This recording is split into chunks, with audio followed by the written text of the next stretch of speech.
aujourd'hui, j'avais très envie de vous parler de livres. Du coup, quoi de mieux pour bien commencer la semaine qu'un j'épouse, je passe la nuit, je tue façon bouquin.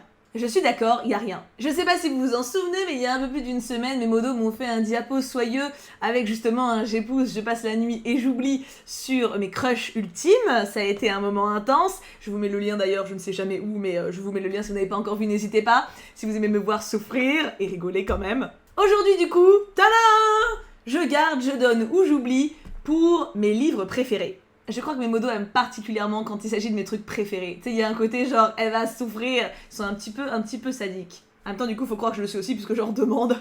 Je m'attends à souffrir, mais je me dis que techniquement, ça va pas être pire que les crushs. Mais en même temps, ça se trouve, je sous-estime le bordel. Est-ce que vous êtes prêts du coup? Je compte sur vous pour le faire en même temps que moi en commentaire. Et vous me donnerez votre top 3 de livres préférés. Et vous ferez vous-même l'exercice à la fin de la vidéo si vous en avez envie. Parce que je pense qu'en vrai, ça permet vraiment de déceler genre ce qui nous parle le plus, tu vois. Genre vous ferez votre petit top 3 de livres préférés de tous les temps et vous choisirez je garde, je donne ou j'oublie. Prêt? Allons-y, commençons! Alors bien évidemment, je ne me suis pas spoilé avant, sinon il n'y aurait aucun intérêt. Explication. Pour cette vidéo, tu as le droit d'utiliser 2 jokers. Ça leur ressemble pas. Ça, il me l'avait dit. Il me l'avait dit qu'ils allaient me mettre ça. Le premier est offert, trop aimable, mais si tu utilises le second, tu devras effectuer un gage en fin de diapo. Très bien, en sachant que si je suis sportive, peut-être que je pourrais faire le gage quand même, ça dépendra de la difficulté du truc. Ok, donc j'ai droit à un joker free, et il y en a combien des slides pour avoir 2 jokers? Même si le deuxième il y a une contrepartie, mais tu vois, j'ai peur du coup un peu quand même, hein. Bon allez, il faut attaquer. Alors, catégorie roman, Blackwater, La Crue, Aristote et Dante découvrent les secrets de l'univers et Circé. Oh putain de merde. Cette vidéo va durer 10 ans, d'accord? On est prêt là-dessus? Bien. Alors, Blackwater, découvert il y a pas longtemps, j'en suis qu'au 2e tome sur les 6, donc je ne peux pas juger la saga dans son intégralité. Mais c'est excellent. La plume est très bonne, on est dans une ambiance assez sombre, fantastique, où on sait du coup, ça veut dire qu'il y a du surnaturel, mais on sait pas trop encore ce que c'est. C'est très prenant. Aristote et Dante, c'est un feel-good et avec plein de bonnes valeurs, plein de beaux messages. Et Circé, c'est une très très belle histoire avec de la mythologie du coup, je crush sur Hermès, et une femme forte avec beaucoup de fêlures. Donc c'est quoi? C'est je garde, je donne... Attends, je vais revenir en arrière. Je garde, je donne ou j'oublie. Alors, j'en sais rien. En fait, vous vous rendez pas compte, mais moi, je vais sans doute faire des pauses à chaque fois, mais là j'ai pris une pause déjà de quelques secondes et... Alors, attends. Je garde Circé. Circé, c'est celui qui m'a le plus parlé et qui me correspond le plus. Je donne Aristote et Dante parce que je pense que c'est un livre feel-good qui peut faire du bien à beaucoup de monde. Et j'oublie Blackwater. Même si ça me fait schmutz. Alors pour le moment, je suis pas attachée à la saga autant que ça parce que déjà, je l'ai pas fini. Puis c'est pas une saga, on va dire, qui te parle en tant que proche. Tu vois, genre, vaut mieux pas trop s'identifier au perso si tu veux. Je regretterai le style, je regretterai l'univers, mais à choisir, c'est le moins pire. Oh mon dieu! Oh non! Oh la vache! Oh, sorcière, le cœur sur la table où on ne n'est pas mec. C'est 3 excellents essais. Voilà, Ah! Non! Oh non! Je veux pas... Ah, en vrai, je crois que j'ai utilisé mon joker pour ça. Parce que, en fait, là, le piège, si je l'oublie, j'oublie ce que ça m'a apporté aussi. Parce que là, pour le coup, les 3 ont vraiment contribué à me faire grandir en tant que femme et ont contribué à ce que je me comprenne mieux. Je peux pas en oublier un. Si j'en oublie un, je perds quelque chose actuellement. Sorcière m'a fait prendre conscience en premier, c'est le premier essai que j'ai lu, de l'histoire des femmes, m'a donné une empathie par rapport à mon sexe qui était déjà fort mais qui a tout pété, et m'a donné un recul par rapport à notre situation actuelle, une première réflexion sur le genre féminin dans la société qui est irremplaçable. Le cœur sur la table m'a apporté un dézoom général sur tout ce qui fait notre société actuelle en fait, et les carcans qu'on se met pour correspondre à certaines cases. Et On ne naît pas mec m'a apporté une excellente réflexion sur le genre, particulièrement le genre masculin du coup, ce qu'ils subissent et la façon qu'ont les hommes de se comporter en société le plus souvent, et qui justement fait une différence entre le genre biologique et le genre attitré. Donc en gros, si là je renonce, donner ça me dérange pas, parce que donner je perds pas la connaissance, mais j'oublie. Non, j'utilise mon joker. À mon avis, je vais clairement utiliser les deux. Hein. Après les romans c'est quand même plus simple. Bon voilà, j'utilise mon joker. Voilà. Là j'y perds trop. si j'en oublie, hein. J'utilise mon joker. Et lisez ces essais, ils sont excellents. Commencez par le cœur sur la table. Si vous n'avez jamais lu d'essai, un essai du coup, parce que vous connaissez, tout le monde ne connaît pas forcément ce genre, même moi, j'étais vraiment pas familière jusqu'à il y a pas si longtemps. Un essai, c'est quelqu'un qui va développer sa pensée en donnant plein de sources, plein de témoignages, plein d'exemples pour appuyer son raisonnement. C'est hyper intéressant à lire. C'est pas parce que vous lisez un essai que vous devez être d'accord avec la personne qui l'écrit. Attention, ça dit pas j'ai raison, ça dit je pense ça. Et cette nuance-là me plaît beaucoup. Voilà, donc moi c'est un genre que j'aime énormément en littérature depuis peu, mais genre j'aime vraiment énormément. Et du coup voilà, je ne peux pas y renoncer. Super, je me suis fait griller mon joker à la deuxième slide. Je suis dans la merde. Ah putain. Ok, mais je suis morte.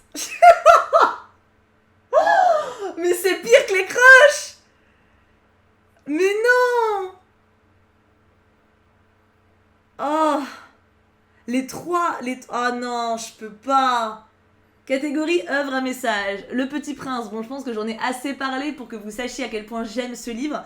Je l'ai lu quand j'étais enfant la première fois et honnêtement, ma mère l'adorait. Je comprenais pas trop pourquoi. J'étais en mode ouais, c'est sympa. Enfin, y a pas de quoi s'évanouir non plus. Même si j'avais beaucoup aimé certains moments. En tant qu'adulte, il fait du bien. Il fait du bien vraiment et c'est une merveille. Lisez-le, il est court en plus. Je crois que j'avais fait un stream lecture où je l'avais lu d'ailleurs. Anne d'Avonlea, du coup, je considère que c'est la saga complète, hein, comme Fruit Basket d'ailleurs, parce que le tome 1, sinon j'y renonce sans problème. Du coup, la saga de Anne est incroyable. Je suis à jour dans la saga, pour le coup, donc je l'ai pas terminée parce que les éditions n'ont pas fini de réuploader, de tout republier. Mais j'ai quand même lu 6 tomes, 5, 6. C'est incroyable, c'est du feel good, c'est des bonnes valeurs, c'est de l'amour, c'est une merveille. Et Fruit Basket, je pense que je vous ai assez fait chier avec les citations de ce truc. Princesse d'ailleurs m'a offert pour mon anniversaire un carnet avec plein de citations de Fruit Basket à l'intérieur. C'est une grosse part de moi, Fruit Basket. Ah, je peux pas en oublier un des trois. Je peux pas.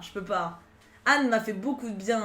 Je l'ai découvert. En fait, techniquement, Anne, je le connais depuis moins longtemps, il m'a moins forgé. C'est une lecture très récente, ça fait moins de 6 mois que j'ai découvert la saga. Mais elle m'a beaucoup apaisé, elle m'a apporté beaucoup. Tant pis, j'utilise mon deuxième joker et je devrais faire le malus de fin. Et par contre, du coup, j'ai très peur parce que vraiment, c'est la 3ème slide. Mais normalement, je me dis là, les plus gros trucs sont passés. Y a rien que j'aime autant que ça. Ouais, bon, voilà, là, on va devoir négocier avec moi-même. Ok, catégorie roman. Bon. J'ai plus de joker, de toute façon. Ah, t'as vu comment j'étais sûre de moi au début? Oh Oh là là, la dose d'humilité. Bon, alors, catégorie roman. Les Trois Mousquetaires, donc œuvre de Dumas, qui est, je pense, une de mes œuvres préférées en classique, qui se fait en 5 tomes. Il y a les Trois Mousquetaires. 20 ans après, le Vicomte de Bragelonne, et le Vicomte de Bragelonne est divisé en 3.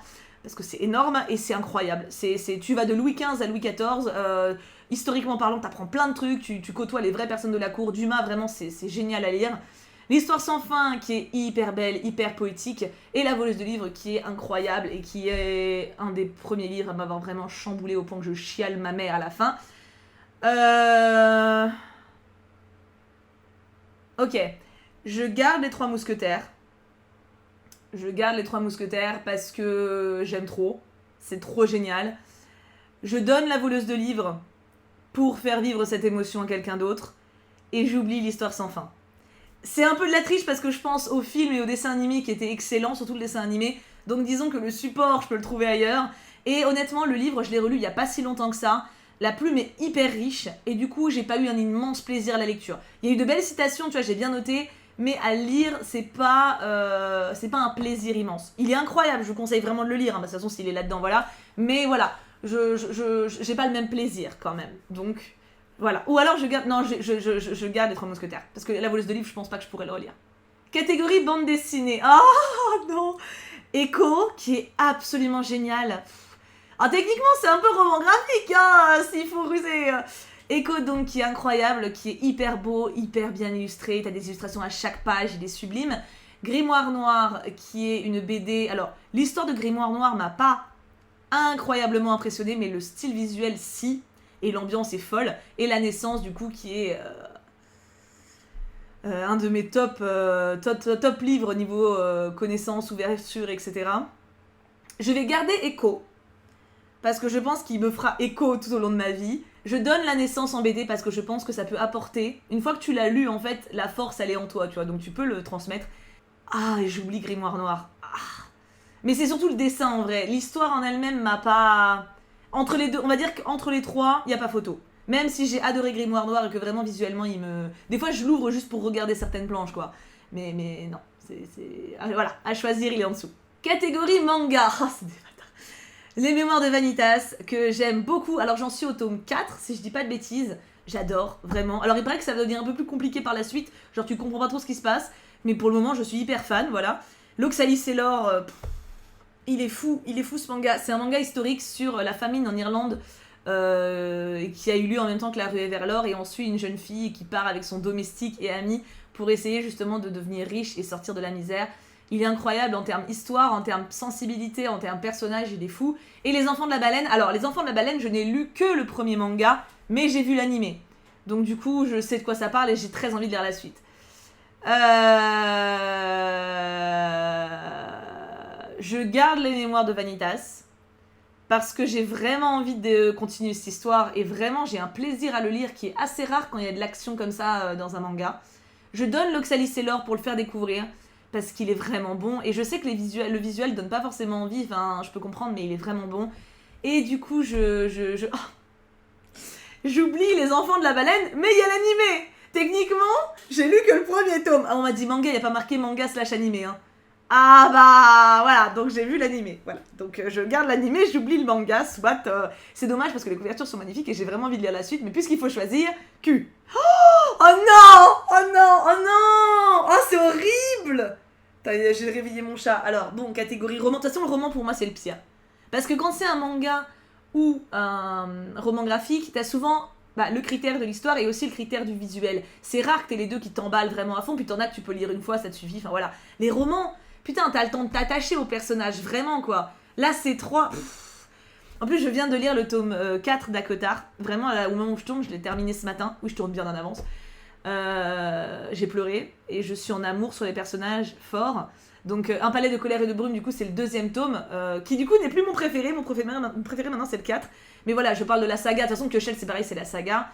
Donc, Akotar, que j'aime beaucoup. En termes de plume, il est en dessous des deux autres, mais en termes d'histoire et de personnages, de ce qui se fait maintenant, je trouve que c'est un des meilleurs en termes de profondeur, vraiment.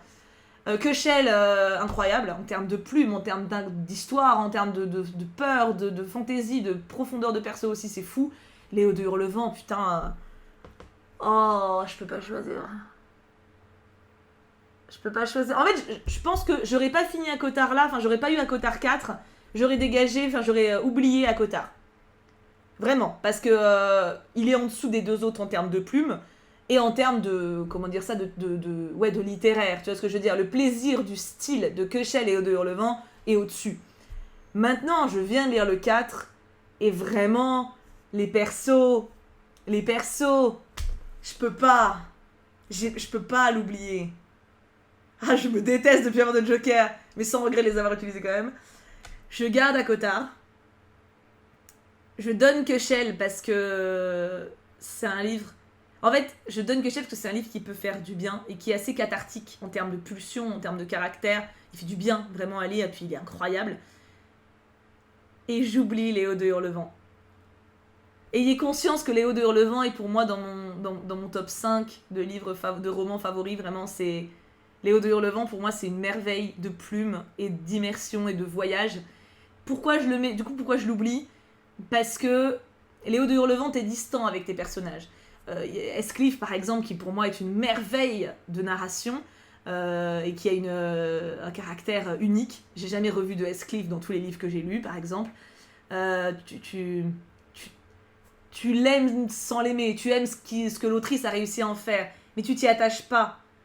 Tu vois ce que je veux dire ? C'est un peu comme si tu lis un livre sur un serial killer, par exemple. Tu vas trouver que le style peut être incroyable, mais tu vas pas vouloir avoir le serial killer chez toi. C'est un peu pareil pour Léo de Hurlevent. Léo de Hurlevent, je l'aime vraiment pour l'immersion et pour le talent de l'autrice, plus que pour les personnages, même si Escliffe, pour moi, est incroyable en termes de création. J'ai jamais vu d'autres Escliffe, mais j'ai jamais vu d'autres Phèdre dans Keuchel. Et à Cottard, j'ai rien lu de contemporain qui m'a fait ressentir ça. Enfin, de contemporain. C'est de la fantaisie, vous voyez ce que je veux dire, d'autrice en vie, en fait. Hein. Donc, bah voilà, j'oublie Léo de Hurlevent. Oh, ça me brise le cœur. Catégorie roman graphique. Ah, 3 Timothée le Boucher. En vrai, ça me complique moins les choses. Je pense qu'ils ont voulu me mettre dans la merde. En vrai, ça me complique moins parce que ça veut dire que je garde son style. Je garde 47 cordes, c'est clairement mon préféré des trois, de très loin. Je donne Ces jours qui disparaissent parce que je pense qu'il peut faire du bien à des gens qui le lisent. Et j'oublie Le Patient.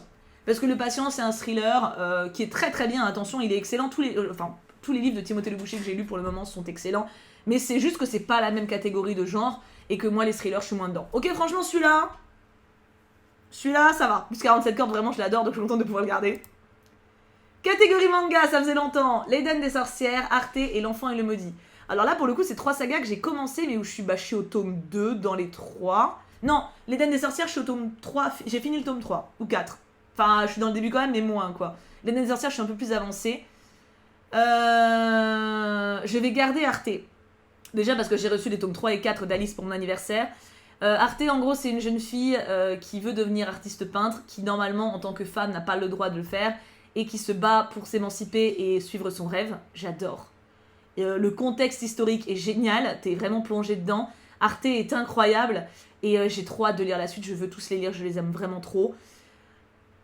Je vais donner l'Éden des sorcières, parce qu'il est très bon, et je pense qu'il peut plaire à beaucoup de monde. C'est un très très bon manga, avec pareil une jeune fille qui perd son mentor et qui doit trouver l'Éden des sorcières pour sauver un peu la magie. Elle rencontre plein de personnages, c'est une grosse quête initiatique, c'est vraiment cool. Et j'oublie L'Enfant et le Maudit, à contre-cœur, mais je n'ai lu que 2 tomes, c'est encore une grosse introduction, donc je sais pas jusqu'où ça va. Donc, je l'oublie par défaut parce que je ne sais pas encore assez pour l'aimer autant que les 2 autres. Mais ça m'emmerde parce que putain, en plus j'ai attendu hyper longtemps avant d'acheter ces 2 tomes, tout ça pour les oublier, crotte, hein. Catégorie roman ultime, je veux pas regarder. J'ai juste eu catégorie roman ultime, je veux pas regarder. Je veux pas regarder. Oh putain, La Nuit des Temps, Les Salauds Gentilshommes et L'Homme qui rit. Ah, je vouais. Oh putain. Oh.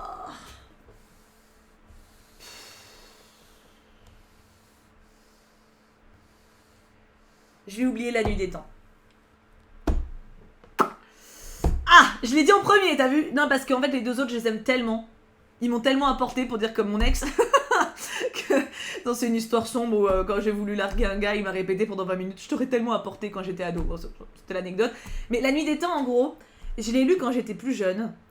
Et au moment où je l'ai lu, il m'a apporté une vision de l'amour qui m'a fait beaucoup de bien. Une définition de l'amour hyper complète, hyper saine. Enfin, saine. Extrême quand même, mais belle. Enfin... Et puis c'était un style que j'avais encore jamais lu. À cette époque-là, et d'ailleurs je crois qu'il est dans mon top des livres que j'ai préférés sur YouTube, parce que j'avais fait une vidéo comme ça. Mais maintenant, je pense qu'il correspond plus autant à la femme que je suis actuellement. Faudrait que je le relise pour être vraiment sûre. Mais avec mes souvenirs, je sens un décalage quand même. Donc je l'oublie. Après, Les Salauds Gentilshommes, il y a eu Que Shell juste avant, c'est les 2 œuvres de fantasy pour moi qui sont incroyables. Les Salauds Gentilshommes ou L'Homme qui rit, c'est le classique qui est... C'est un roman philosophique en gros. C'est l'œuvre de Hugo pour moi la meilleure. C'est sa plus grande œuvre. Il a réussi pour une fois à faire un personnage féminin qui est pas une connasse, qui plus est, ce qui est assez un exploit, parce que quand tu lis les livres de Hugo en général, elles sont pas... C'est pas des flèches, hein. Esmeralda, on s'en rappelle, Cosette aussi, hein, niveau ingratitude, bêtise, tout ça, c'est quand même au ras du sol. Là, on a Dea qui est une jeune femme, certes douce et mignonne, mais forte derrière ça. Et surtout, la philosophie derrière de société, la critique des classes, elle est puissante. Je vais garder Les Salauds Gentilshommes, parce que Loquet, pour moi, c'est une part de moi, vraiment. Je pense que c'est un des premiers livres pour lesquels j'ai pleuré. Je l'ai lu avant La Voleuse de Livres. La Voleuse de Livres, c'était il y a pas si longtemps. La Voleuse de Livres, il m'a ouvert un truc dans le cœur. Vraiment, j'ai pleuré, genre... Vraiment, j'avais plus de vie, tu vois. Les Salauds Gentilshommes, je me rappelle, j'étais à Paris quand je l'ai lu. J'étais posée sur mon lit. Et je me rappelle d'un moment, et j'ai senti une larme couler. J'ai fait, merde, mais je pleure. Et ça m'était pas arrivé. Parce qu'avant Les Salauds Gentilshommes, je lisais beaucoup, surtout des classiques. Et les classiques, t'as quand même un recul vis-à-vis de la plume, même si c'est très beau. Et le talent de style des Salauds Gentilshommes est incroyable. C'est l'action là, t'as une partie d'échecs entre deux mecs hyper brillants. Il y a un côté un peu Sherlock et Moriarty, tu vois. C'est brillant Les Salauds Gentilshommes, c'est d'une plume incroyable avec des persos incroyables. Donc je garde Les Salauds Gentilshommes et je donne L'Homme qui rit pour le faire découvrir, voilà, tout simplement. Je renonce à l'avoir chez moi avec plaisir pour le faire découvrir parce qu'il est fou. Mais je garde les salauds gentilshommes parce que c'est mes petits salauds à moi. Ok, explication du défi. Bon, déjà, j'ai fini le truc, hein. Bon, putain, c'est long, je suis à 20 minutes. Mouhaha, tu as utilisé ton deuxième joker. Tu vas devoir choisir l'un des livres de la slide suivante et le promouvoir. Courage. Oh, les saloperies. Oh non. Oh non. Oh, ça va être 3 livres que j'aime pas. Mais j'ai utilisé mon deuxième joker. Honnêtement, j'en aurais utilisé plus, hein, si j'avais pu. Hein. Ah, le diapo était vicieux. Bon, voilà, vas-y. Bon, je m'attends. Attends, à quoi je m'attends? Je pense qu'il y a After dedans. Ça me paraît obvious qu'il y a After. Qu'est-ce qu'il y a d'autre que j'ai vraiment pas aimé? Ah, je sais plus. Bon, on va voir, attention. Oh. En vrai, attends, faut que j'en promeuve un seul. Bon, ça va. Ils auraient pu être bâtards et me mettre les 3. Hein. Bah, alors en fait, le truc, c'est. Alors, la 9ème maison, je l'ai abandonnée. Je peux pas dire que c'est mauvais, j'ai pas réussi. Je vous en parlerai d'ailleurs dans le prochain update. Je l'ai reçu par une d'entre vous, libraire, qui me l'a envoyé du coup. J'avais envie d'essayer, enfin de m'accrocher, mais j'arrivais pas. Il y avait 50 000 prénoms à la ligne, enfin je bloquais. Donc du coup j'ai pas vraiment du mal à en dire parce que je l'ai pas terminé. Je me suis arrêtée à la page 76, je crois qu'il y en a 500, 400, donc voilà, je peux pas vraiment dire du bien ni du mal, j'ai même pas trop cerné de quoi ça parlait. Enfin donc voilà. Le slow sex, c'est pas vraiment que j'ai pas aimé, c'est juste c'est over hétérocentré et puis y a pas de... T'as des schémas pour te détendre au lit si tu veux, donc déjà pour moi c'est antithétique. Et After, ouais, After c'est de la merde. Écoute, franchement, je vais jouer le jeu. Parce que, mettre en avant la 9ème maison et le slow sex, c'est facile. Enfin, genre, le slow sex, en vrai, ça serait le plus facile. La 9ème maison, je l'ai pas vraiment lu, mais bon, du coup, je peux trouver des trucs à dire positifs quand même, parce que j'ai lu le résumé et les premières pages. Le slow sex, bon, c'est facile de le mettre en avant, parce que ça met quand même en avant de base un process de sexe qui est cool. After, c'est vraiment nul, quoi. Donc, je vais jouer, et franchement, je vais être hyper sport. Je vais promouvoir After. Je sais même pas si j'en suis capable. Parce que là, je me lance là, je sais pas si j'en suis capable. Hein. Ok. Imaginons, je suis une libraire malhonnête, ok? Quelqu'un arrive. Qu'est-ce que vous pensez de ce livre? Il est bien, c'est pour ma fille ado de 15 ans. Je t'ai lu à Cotard. Bref, non, pardon. Personnel. Malhonnête. Je suis malhonnête, je veux vendre. Oh, il me reste trop de stock de After. Il faut que je le vende. Sinon, on va faire faillite. Bon. After, du coup, c'est un roman qui traite... Non, en vrai, je vais pas mentir, je vais me baser... Non, je vais essayer de sortir le bon du livre. Parce qu'il y en a. Au fond, il y a toujours du bon quelque part. Même un serial killer, Hitler aimait les chiens, par exemple. Tu vois ce que je veux dire? Donc, si Hitler a un point positif, je vais en trouver du bon à After. Non, sans mentir. Je vais essayer de pas mentir. After, du coup, c'est un roman contemporain qui retrace l'histoire d'amour entre une jeune fille... Je crois Tessa ou Tassa. Tessa, c'est ma pote. Tessa et un mec badass, Hardin. Il y a des thématiques intéressantes qui sont explorées. Je pense qu'il faut du recul pour le lire parce qu'il faut pas forcément prendre ce qui se passe à l'intérieur comme modèle, mais ça peut donner... Attends, ça peut donner... ça peut donner des idées... Non. Ça peut donner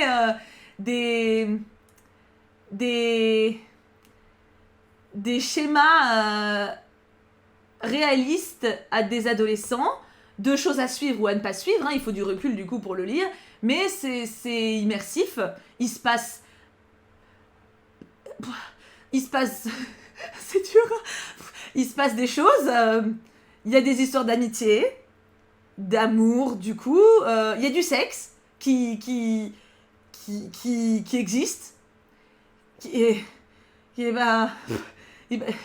parce qu'en fait, je veux dire qu'il est bien écrit, mais non, c'est pas bien écrit, mais qu'il existe, c'est déjà bien qu'il existe en soi, hein, le sexe. C'est parce que ça excite, ça peut exciter, voilà, ça peut exciter. Des fois, il y a des passages mignons. Il y en a.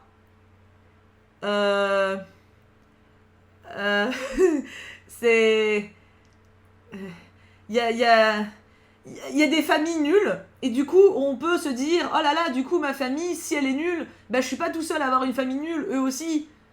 Bon, il n'y a pas de solution proposée, à part des schémas toxiques, mais au moins, je peux m'identifier. Et il y a du sexe, aussi. Et... J'ai souligné des points positifs, je peux pas non plus mentir. Je ne peux pas non plus mentir plus que ça. Non mais j'ai fait de mon mieux. Non mais en vrai... Non parce que si je dis autre chose, c'est du mensonge. Si je dis... Non, ça va, ça passe. J'ai dit des trucs bien dessus quand même. Genre, Tessa, elle a des moments où elle s'énerve et où c'est bien. Ça dure pas longtemps, mais il y en a. Hardin, il y a des moments où il ouvre son cœur. Il y en a un par livre, donc faut bien le savourer, mais il y en a. Et il y a des moments où ils discutent entre eux. Et ça fait de la communication et c'est bien. Mais il y en a...